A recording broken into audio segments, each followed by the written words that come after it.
Okey, hari ini kita akan belajar bab 4, kereaktifan logam. Boleh tengok di buku teks kamu, muka surat 122. Okey, pertama sekali kita tengok di bahagian galeri sains. Okey, logam yang pertama digunakan oleh manusia pada zaman dahulu adalah emas yang ditemui 40,000 tahun sebelum Masihi. 40,000 tahun sebelum Masihi. Logam pertama yang manusia guna adalah emas. Sebab itu pentingnya logam dalam kehidupan seharian kita. Disebabkan manusia selalu guna logam, maka saintis bina siri kereaktifan logam. Apa itu siri kereaktifan logam? Inilah jadual ini adalah siri kereaktifan logam. Yang paling atas paling reaktif dan yang paling bawah kurang reaktif. Ikut urutan. Paling atas paling reaktif, yang kedua reaktif, yang ketiga reaktif dan yang di bawah paling tidak reaktif. Apa maksud reaktif? Maksudnya bila logam ini terkena oksigen, dia boleh meletup. Ataupun dia terkena asid, dia boleh menunjukkan perubahan. Itu menunjukkan logam itu reaktif. Kalau contoh emas adalah logam yang paling tidak reaktif. Contoh, bila kamu guna emas kalau kena air dia tak akan berubah. Emas kalau kena udara dia tak akan berubah. Emas kalau kena asid pun dia tak akan jadi apa-apa. Maksudnya dia tidak reaktif. Emas tidak reaktif. Kalau kalium, kita masukkan kalium sedikit dalam air, dia akan meletup dan menyala. Itu contoh dia adalah logam yang reaktif. Jadi jadual ini disusun ikut kereaktifan. Okey, supaya senang untuk kita guna dalam kehidupan seharian ataupun dalam industri. Okey. 4.1 kepelbagaian mineral. Okey.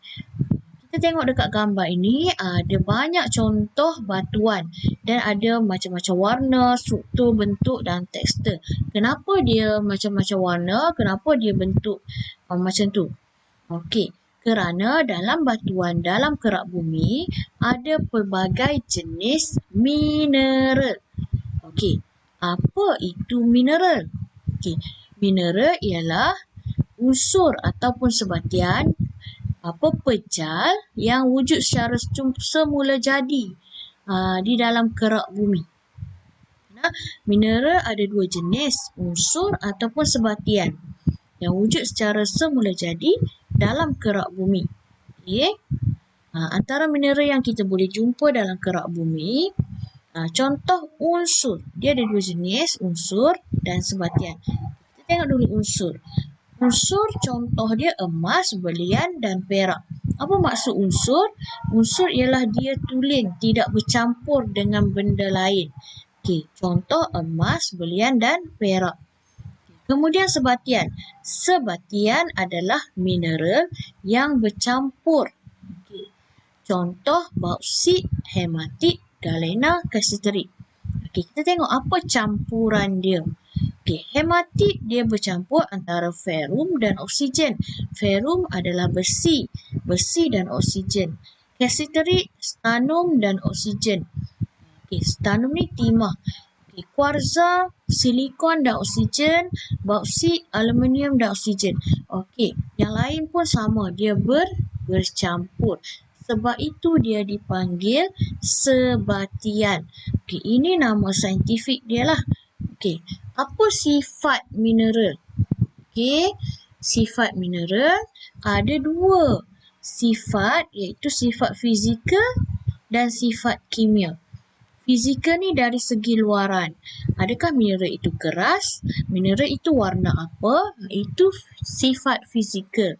Kalau sifat kimia, adakah mineral itu larut kalau dimasukkan dalam air? Apa jadi kalau masukkan dalam asid? Apa jadi kalau kita panaskan? Itu sifat kimia. Jadi, kebanyakan mineral, dia tidak larut dalam air. Okay. Mineral juga ada pelbagai warna. Itu sifat fizikal dia. Mineral juga ada yang keras dan ada yang kurang keras. Ini alat untuk kita menyukat sama ada mineral itu keras ataupun tidak. Kita akan gores dia. Kalau dia boleh digores, maksudnya dia tak keras lah. Kalau tidak boleh digores, maksudnya dia keras.